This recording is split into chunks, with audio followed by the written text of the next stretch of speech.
Next up, we have Rob Law, who some of you may recognize from his stint on Dragon's Den with his company Trunki.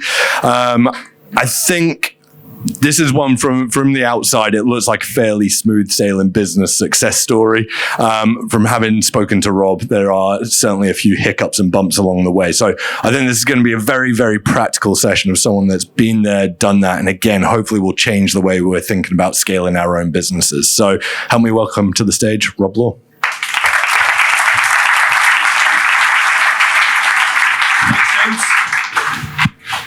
Let's see if we can get the slides. There we go. Okay, so I'm not here to talk about the success I've had. I'm here to talk about the setbacks and the challenges of trying to scale a business that no one thought was possible. It's always good just to see a quick show of hands. Has anyone welcomed a Trunki into their family? I don't know if anyone's young enough here to have owned one.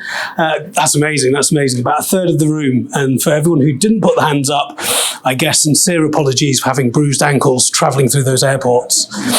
Although the Trunkis do tell me you have to blame the drivers, not them. So yeah, over my 20 years of actually trading the business, we had quite a few setbacks. And I really came to see setbacks as opportunities for growth. Is this working? There we go. And seeing rejection as actually an opportunity for growth, really changing that mindset. Life's hard, business is hard. If it wasn't hard, everyone would be doing it, right? And we're all finding it hard running our businesses. So it's a mindset shift to really embrace these what can be opportunities. So I kind of quite often say to people, what if your biggest business challenge could actually become your greatest opportunity? Let me take you back to one of my biggest business challenges. You might have heard a hint about it before, but way back 20 years ago, I took Trunki on to Dragon's Den. Does anyone remember seeing the episode? I had a lot more hair back then, but a few folks. So I've got a little clip to play with you, but this is season 3. The show had really only just started out. I went on there after £100,000 for 10% of my business. I had my first shipment of Trunkis had arrived, and I was just about to start trading. What could possibly go wrong? I had a perfect pitch, pretty much. Richard Farley was towed around the studio on the Trunki, and then Trixie, the pink Trunki, ended up at Theo Pathetis' feet, and this is what happened. So that was pretty rough, right? In my naivety, we did actually film that in a warehouse in London back then, and I kind of got to the top of the steps to exit, and I thought, oh damn, I haven't got the investment, really needed that and some mentoring. By the time I got to the bottom of the stairs, reality had kicked in, and I was thinking, I wish I'd invented a time machine and not a bloody ride-on suitcase. We'll come back to how I overcame that particular challenge, but we're always talking about building momentum, harnessing creativity, and driving for success. But actually, I think in reality, it's all about rejection, quite often leading to momentum. Crisis, when your back's against the wall, you can really think creatively, and setbacks can often lead to success. So kind of embracing these kind of negative things that always come across our desk and we get hit by, I think can really help you overcome them and move forward a lot quicker. So the startup story, embracing setbacks. So let me take you way back when I came up with the eureka idea of having the idea for a ride-on suitcase, and this was way back in 1997. I was studying product design at the University of Northumbria, a university made famous from Jonathan Ives, who went on to lead Apple's design department. And as a second year, bright-eyed, bushy-tailed design student, we entered a national luggage design competition. I certainly didn't have kids at the time, but I was really interested in this design brief, went down to the local department store to look for some inspiration. Now, back then, nearly 30 years ago, hard plastic suitcases were quite fashionable, and we were learning about how to design in plastic. And this was kind of quite interesting of how they were molded and the techniques and stuff, but it was all black and boring. Maybe it's because I'm a big kid at heart, but I kind of drifted off into the toy section and remembered looking at these ride-on toys and how my younger brother used to relentlessly ride his tractor around the garden. But the technology these toy manufacturers were using wasted a lot of that internal space. You probably remember where you can lift up a seat and enough storage space for an apple. And I'd just been looking at these hard molded plastic suitcases that maximize that internal space. And I thought, maybe I can marry the two together. I know kids get bored when traveling. Let's make a ride-on suitcase that maximizes that internal space, borrowing the technology from the adult luggage. So I went on to win the competition, but back then, all I wanted to be was a product designer. I had no interest in running a business. My dad ran his own business. He designed a lot of retail shops. He was a workaholic, and I swore to myself I was going to enjoy my life and make the most of it. But the judges took me aside and said, you know what, Rob, you've got quite a commercial idea here. You could maybe talk to some manufacturers and license it. I was like, yeah. Give it to someone to do all the heavy lifting. They can pay me royalty checks and I can sit on the beach and sip cocktails and retire young. Brilliant. Let's do it. So I fine-tuned my prototypes, redid my presentation boards and went down to see Carlton, who are a British luggage brand way back in the day. They're actually manufacturing just outside Croydon way back then. Huge, huge factory. So went down, presented how we're going to revolutionise family travel together. What do you think? Yeah, someone was in that meeting. They didn't really think they said, you know what, Rob, you do realise we make luggage? I said, yes, that's why we're here. And they said, yeah, but you've invented a toy. So maybe you should go and see a toy company. Always an optimist. I thought, well, maybe it is a toy. I should go and see a toy company. Got out the yellow pages, tracked down a couple of toy companies, went and pitched to them. What did they say? They weren't interested. They thought I'd invented some piece of luggage. So I went through this phase of manufacturer ping pong for many years. I carried on studying, graduated, worked internationally, and it was when I was freelancing for design firms around London, I was still fine-tuning my idea for Trunki. I finally found a toy shop, a toy company at the London Toy Fair who, for the first time I pitched to a company, they said, that's brilliant, we want it, let's take it on. So I signed a global licensing deal with this company, and our very first order was in the Middle East. Out there they've got a brand called Fula, the equivalent of Barbie, but more culturally relevant. In fact, instead of buying Ken, the male figure, you buy the male teacher figure for the doll to play with. Go figure. Anyway, they decided to put Fula on the side of it and call it the Fula Trunki travel case, and ran TV ads across the Middle East. I was really excited, started looking at Virgin to see which flights I should book for that beach. Fast forward 3 years, they still only had that one customer. Trunki never came to the UK, to the US, to Europe, and they had quite a few problems as a business themselves and ended up going into voluntary liquidation. So clearly wasn't a toy. I was working as a design consultant back in Bristol. One of my largest clients was Unilever. I was working with all these brand managers, learning a lot about brand. And to me, it just seemed simple. Maybe it isn't a toy. Maybe it isn't luggage. Maybe it should just be a brand that's marketed to parents. Why categorize it?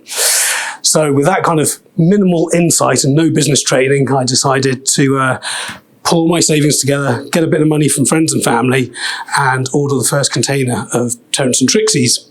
So this is the 5th of May 2006, now hailed as Trunki's birthday. But literally, I had no idea really what I was doing. I managed to convince a mate of mine I met in Australia to custom code a website, because this is decades before Shopify existed. I had a couple of catalogue retailers in the Southwest who were interested in taking Trunki on. But guess what the retailers were saying? Go and see the luggage buyer, go and see the toy buyer. No one was interested in stocking Trunki. And then I took the product on Dragon's Den. Now there's a slight backstory to that. We literally filmed a couple of weeks after this photo was taken, and it didn't air till September that year. So I had a bit of time, and I'd been down. The stock had just arrived in time for the peak summer sales season. I think it was 2006. It was the German World Cup was on, and I'd been down the warehouse fixing up the stock, getting ready for this big boost we're going to have. Everyone travelling through airports with our products. Sat down at the telly. How did England do that night? And there was a news flash. I think we've got a little clip of the news flash. Now, at the heart of this, as Glenn was just talking about, was the terrorist plan to carry components for bombs onto planes and then blow them up in midair. So almost all hand luggage has been banned from flights. That's why they've got their plastic bags. Nothing is allowed in your pocket. What did he just say? The colour drained from my face. I turned to my flatmate. What? They've just banned hand luggage? And he goes, yeah, they've just banned hand luggage. I said, but I've just launched a hand luggage business. You can't really use Trunki for anything else other than going through airports. So that was a bit of a challenge. Back then it was just me on my own, so I didn't have to make anyone redundant. I was just literally working out of my bedroom.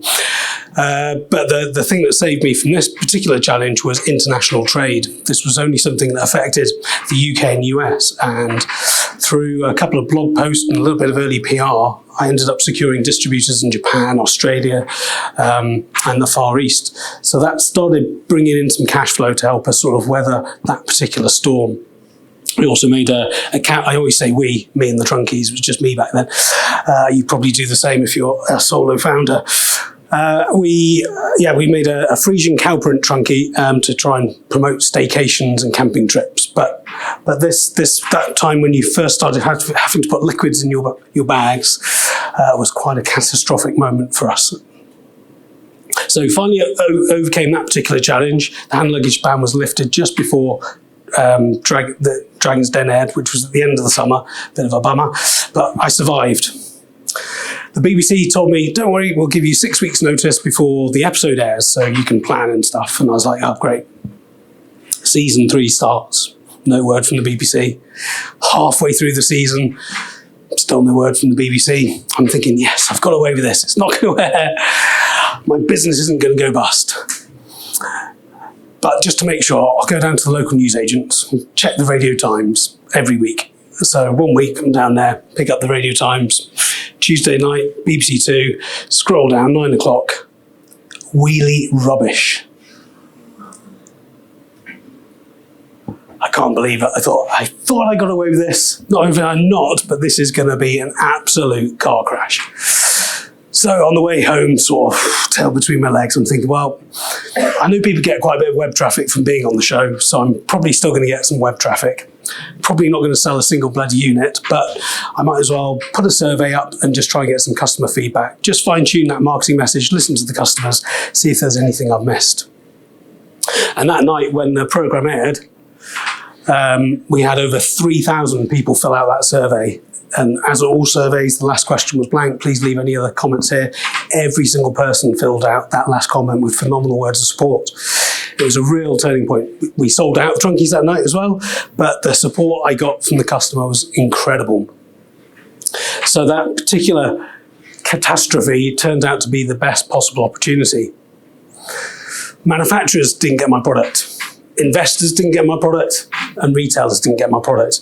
But the most important person did, and that was my customer. And finally, after we got aired on national TV, we could not keep up with demand for the next couple of years. And this is a shot from John Lewis when one of our first national accounts.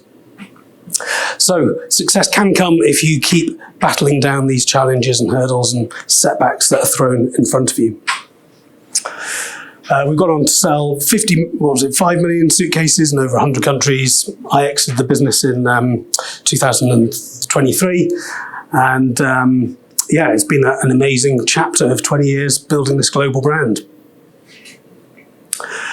But it wasn't all simple after that initial time. So I think rejection isn't the end, it's often redirection, and always see rejection as an opportunity to try and build some momentum.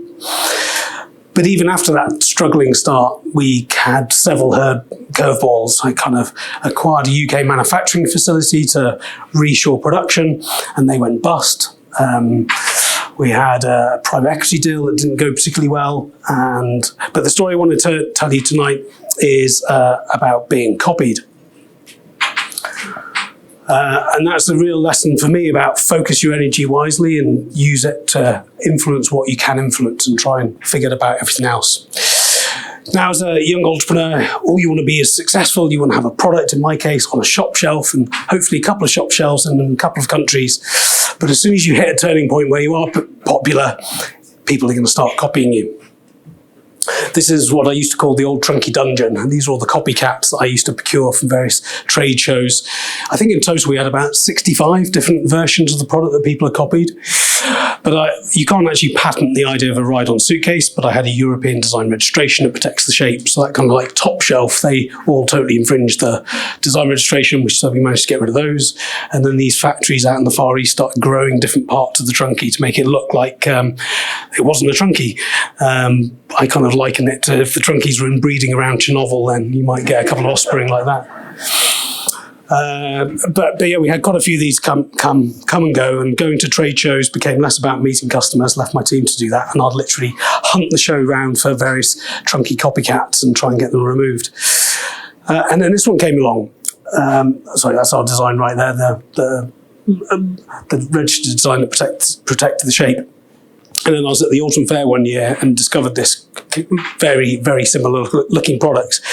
Sent a photo to my lawyers, and they said, oh yeah, that definitely infringes your design registration. We can send them a cease and desist. So I sent them a cease and desist. It's the product on your left, if you're confused. But my lawyers were like, oh, we know these guys. They copy everyone. They've copied Joseph, Tangle Tees, any successful product they've copied. So they're not just going to roll over with your cease and desist. You're going to have to be prepared to take this to the High Court. Okay, what are the chances of winning? Really high. Let's do it. So this is me holding up our European injunction, banning the sale of their product across the whole of Europe and the UK until we had our day in court. Went along to court. It was actually quite good fun. I stood in the witness box. I was cross-examined. They generally didn't believe I invented every single inch of the Trunki. So I had all my old models and sketches and wiped the floor with them. It was a great day in court, and we won. So that was great. I then went off back to Bristol. A few things happened, one of which having my first child. So I was off on paternity leave when I got a phone call from the lawyers. Rob, they've managed to appeal that decision at the High Court, and we're going to have to go back to court to hear a ruling about how to interpret design law. So, okay, what do you need from me? There's nothing you can do, I'm afraid. It's just about legal jargon and how the lawyers interpret shit. Okay, let's go back to court. So we went back to court. You can probably guess which way this is going, and we lost. The court decided the judge had made the wrong decision. They were going to overturn our decision, and then I was being sued by the other side for loss of sales in Europe because of our European injunction and all their legal fees. So it's about £500,000. Ouch. That felt a bit painful. So started talking to the lawyers again, like what's next, what can we do? They said the only other option now is to take it to the Supreme Court, highest court in the land, but they've only ever heard one design case previously. You're going to have to get some momentum behind this to try and get heard.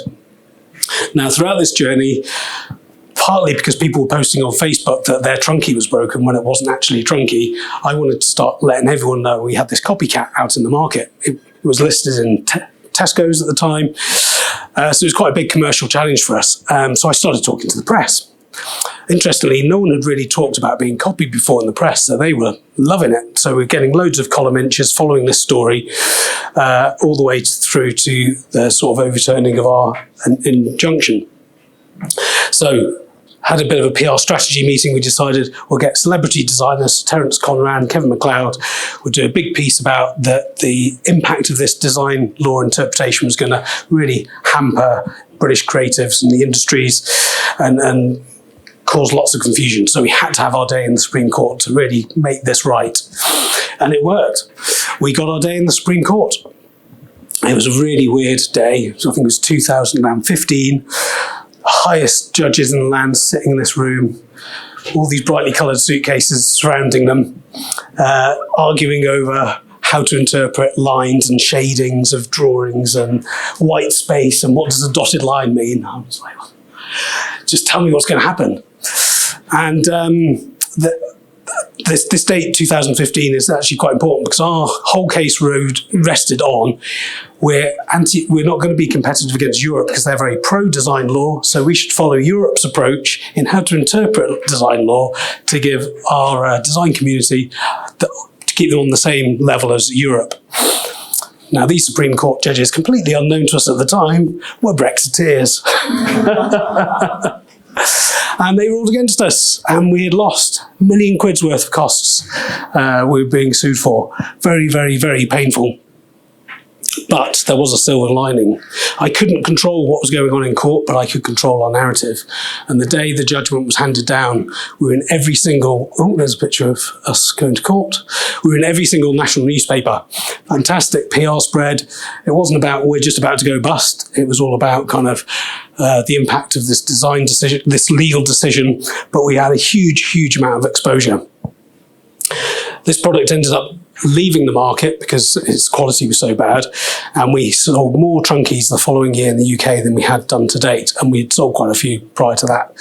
So all that PR really paid dividends. Didn't quite cover £1 million worth of legal fees and profit, but there was a silver lining. It's a bit relentless now. Fortunately, I'm no longer involved in the business, but yeah. Everyone's at it, making these ride-on suitcases that look very similar to ours. But no one's copied the brand. For me, it's always been about the brand, having that personality and the relationship with the customer. You can buy a £25 Lidl or Aldi suitcase, but most parents trust a brand. And it's the brand that ended up being bought, not the ride-on suitcase when we came to exit. So you can't win every battle. I think it's really important to sit down and think about where you can use your energy the best. What can you influence the most? And to really kind of focus in on that. There's always something you can control, even when the odds are against you. Next up is kind of what I'm up to now with Zeepy. So having solved family travel, we're now looking to take on a much bigger category, and that's fixing family sleep. Now, there are three things that kind of frustrated me in my prior business with Trunki. First up, I was a solo founder, and carrying all that burden on your own shoulders was quite a challenge. Back then, I was much younger, so I was able to kind of just about pull it off. The other challenge was we had this large, bulky product that wasn't that expensive, so it cost a huge amount to ship it, huge amount to store it, and it really hit our bottom line. And the third thing was we didn't have like a recurring revenue model. In fact, we almost had the opposite. Trunkies were so well built that eBay did really well, but our P&L didn't. So taking those kind of three things, I thought, well, let's change things up a little bit. So this kind of story started in the depths of COVID. Had a bit more time because no one was traveling. We were having to furlough most of our team. I've got my 3 young kids who are struggling to sleep, and I was getting really into sleep hygiene and sleep health and reading all these scientific papers about the restorative powers of sleep. And then trying to get my kids to sleep, we use this like market-leading product called the Grow Clock that is there. And I noticed actually it's bright blue at night. But all the sleep research says you should not have blue light on at night. In fact, the opposite, red, if anything, or orange. So I was like, that's interesting. The other key insight from running Trunki was I understood we had two customers. We had parents and children. Parents want utility and function, and kids want something with character and personality, something they can fall in love with. Maybe not a clock with a star on. So I thought, well, maybe if I put loads of personality in a little device for kids, change the colours around, we can see if there's some product market fit there. The other key insight was the company that acquired Trunki were an Amazon aggregator, which essentially means they buy brands that were selling really well on Amazon, brands no one's ever heard of, but they're bestsellers and they sell huge volume. They acquired Trunki because they wanted to get off Amazon and get into retail and distribution. But I could not believe as a product designer that all these products they were selling a shed load of had no IP. Anyone could buy them from factories in China. It's just the companies that they acquired them from had managed to get the Amazon algorithm really flying. So kind of taking that learning is like, actually, maybe there's an MVP option here. Maybe we can just get a Me Too product from China, make a few changes, change the color of it, put a nice little face on it, get the colors right, and just see if this is a go as a product, not really knowing whether it was really going to fly. So we had a go. I co-founded the business with my brother, and we started with our little sleep trainer clocks. But we knew that just having a sleep trainer clock wasn't going to be enough. Kids need to be psychologically ready for bed, and your little clock can say it's bedtime, but if they're bouncing off the walls, listening to a Paw Patrol audiobook, going crazy, that's not going to signal bedtime. So we thought, well, the best option is to create a calming bedtime podcast to really kind of get them ready for bed. So we did some deep research, looked into the best child psychology to get kids to sleep are all around mindfulness, breathing cues, words of affirmation, get them really safe and comfortable and calm, and they'll start to fall asleep. Now, I'm dyslexic, so the idea of writing a podcast or even a story frightened me somewhat. But with the power of AI as a co-pilot and my brother's skills, we were able to craft this incredible story using AI and kind of using AI to be you're now a children's book editor, edit the story, you're a child psychologist, how do you interpret this? And going back and forth, we crafted this story. We still use a human to narrate it, because the pacing's not quite there yet with the AI narrations, but it's been phenomenal. We've had 28,000 downloads since launching, and it's going really well. In fact, we started using one of the AI tools to translate it into French, 11 labs, and we're now 7 episodes into our French podcast with literally a couple of clicks of buttons. So our business is almost turning into an international publishing house, not just a device reseller. In fact, playing with AI is loads of fun. Oh, that started a lot quicker.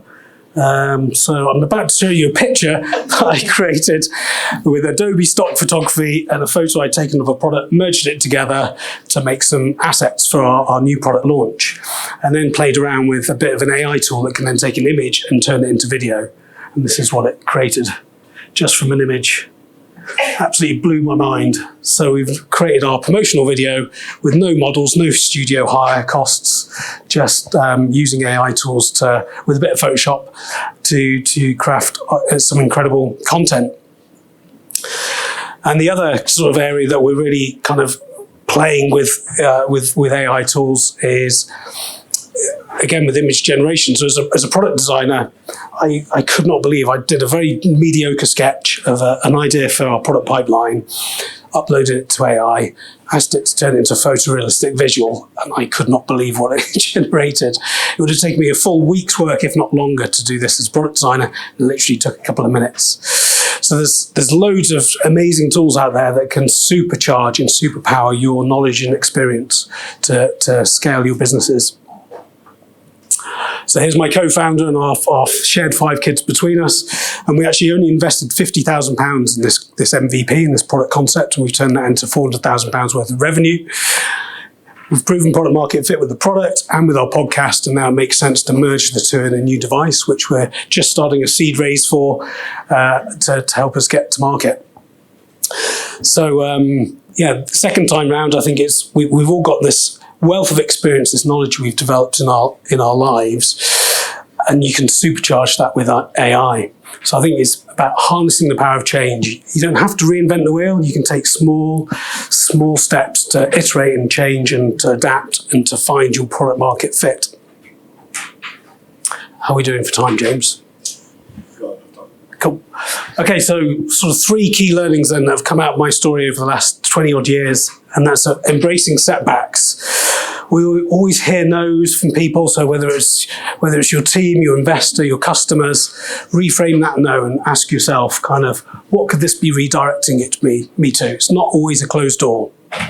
There's always a way past this. Focus your energy wisely. Kind of ask yourself on your to-do list, I've got all this shit I've got to do, but what is it that I could focus on that would have the biggest impact? Where can I make the biggest impact right now? Focus on what you can control and try and forget about all the chaff that's out of your control. And adapt to change. I think the last story is all around how you can embrace these new modern tools that can put superpowers behind what you've learnt in your life and your knowledge, and kind of creating stuff that you can, so to kind of how to apply my knowledge in a smarter way using AI.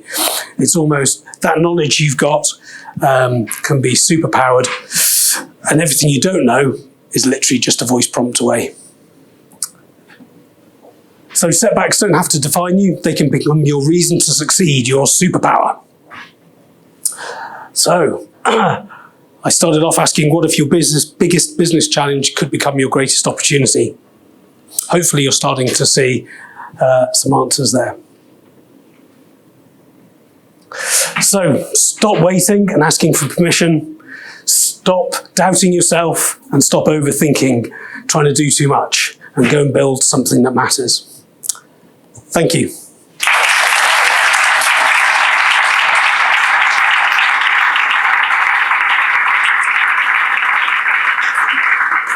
So I think we've got some time for some questions. Okay, let's start there. Yeah, the AI tool, it's a great tool by the way. Really love Thanks. it. You were in pain, weren't you, up there on that Dragon's Den thing? What's the AI tool you use? For You the know, video, show me that, that's crazy. Right? yeah, I think that was Runway LM. Runway LM, yeah. Thank you for a nice story. And what was your big mistake? For first company, what was your biggest mistake? What was the biggest mistake? I don't know. I kind of get asked that a bit, and I always think we learn so much from our mistakes. So although they may have been big mistakes, we learned from them and then used that knowledge wiser in the future and didn't make an even bigger mistake. So it's hard to say. I think trademark. Yeah. I think your biggest mistake is trademark. The trademark? Yeah. What, you mean taking the case to the Supreme Court? Yeah, but then more people would have copied us. Yes, they can, but if you have some trademark, you can use everything. Oh yeah, we had Trunki trademarks in every single country. We never had a trademark issue. It was just about copying the shape of the product. You mentioned the difficulties of being a solo founder. What is some support or mentorship, or what do you wish you had found earlier as a solo founder? If only there was like, I don't know, something like a founders network. No, I joined a couple of business mentoring groups, so kind of other business people kind of all crying on each other's shoulders and talking about all these people issues. So I kind of joined a couple of different groups and found that really, really useful, because it is really lonely if you're out there on your own. Even with a co-founder, it's still lonely, and you can't talk to your closest network of family and friends because they don't understand your challenges. First of all, congratulations. I love your story. It was really just so Thank you. impressive. So, you're going again. Now, you're raising a seed, is that correct? You're raising a seed for your next Yeah. gig. Now, where do you anticipate getting the money? Are you going for people that will support the business because of their experience? What's your mindset around that, and why? Well, this time around, because of our knowledge, it's not so much needing a fund to support us in our gaps. So it's SEIS Yeah. type raise, and then we'll have to do a Series A in about 24 months' time, which is where we may well then need some experience. And in our particular case, it'll be more US focused, because that's by far the biggest market for our new product. How much are you going to try and raise? How much do you need to get that? Sorry. As we're under Chatham House rules, I'm sure, in this network, we're looking at about £500,000 raise. Okay, cool. Let me cut that out. Fact. Have you met any of those dragons since they say they got it wrong? So yeah, the dragons have seen Trunkies in various airports, even though most of them fly on private jets. But I think my favourite incident was going on stage to pick up the Growing Business Award for Small Business of the Year many years ago, and Theo Thetis had just presented the previous award, so I passed him on the steps going up, gave him a little wink. So Daniel actually rode the Trunki 6 years ago in Alton Tower, so it does actually it works. And they're fantastic, they're part of our family. The question I want to ask you is, when it comes to Zeepy, what protections are you going to have for the publishing aspect of it?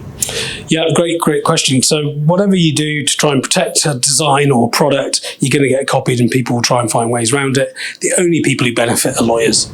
So this time it's iterate. So we know what our all singing, all dancing product is, but we're going to have several versions before that and just slowly launch new unique features so that whoever copies this is always copying a previous one. And then our content moat with our audio content is also another sort of area of defence. But actually, I think that all those challenges of luggage and toy, no one taking it on, actually helped us in the future, because Toy companies copied us and didn't get much success, and luggage companies copied us and didn't get any success, and no one went into that new space of kind of a lifestyle brand because no lifestyle brand tried copying us. So I'll come to you in a sec, gentleman in the centre there. Thanks so much. Amazing story. I was really struck when you said you had almost two different customer segments for Trunki being a parent and a child, and also the new product, how you managed to scale it, is sort of your MVP and get the message out there. How do you go about, firstly with Trunki, talking messaging-wise to the child and the parent, as it were, and then now, what's been your way of getting the message out there for the product? Yeah, we didn't really talk to the child in our marketing. It was always marketing to parents. I always wanted to do a children's book around Trunki or a little animation, but the cost of that kind of production 10 years ago was too high. Maybe now is the time, but I'm not involved. So we're only really targeting parents, but I think with our new business and the Sleep podcast, it's kind of bringing the characters from our podcast. They've got the little device that's the same characters, so they can kind of relate to them. And there's lots of fun we can have now with the democratization of all these things that used to be so expensive to do. We can play, we can create animations, we can create our own content. So who knows where we'll take it. In a founder's journey, some people help you, some people don't. I think it's obvious that Dragons did not.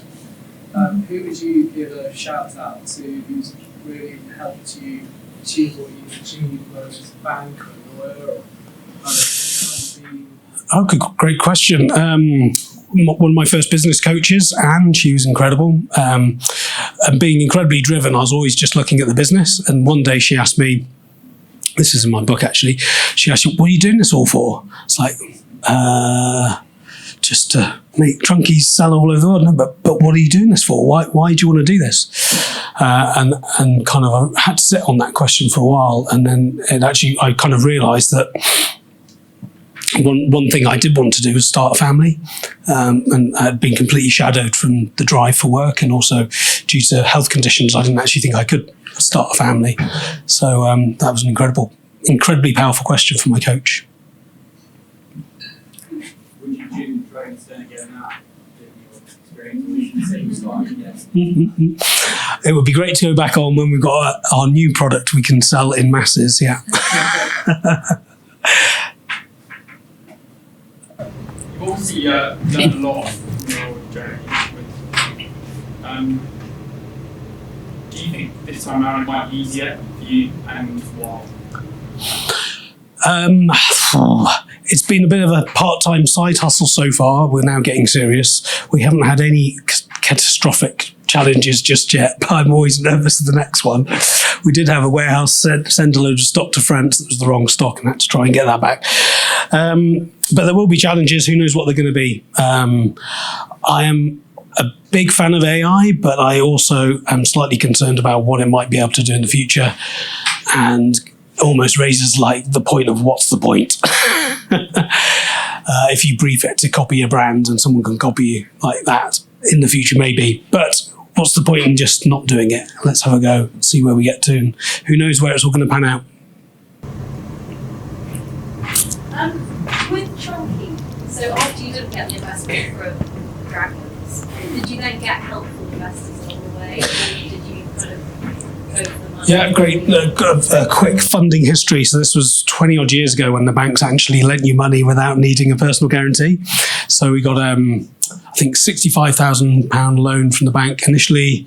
That then doubled. We then got about £300,000 worth of international trade finance because most of our cash was tied up with paying factories and having stock in warehouses and on the water.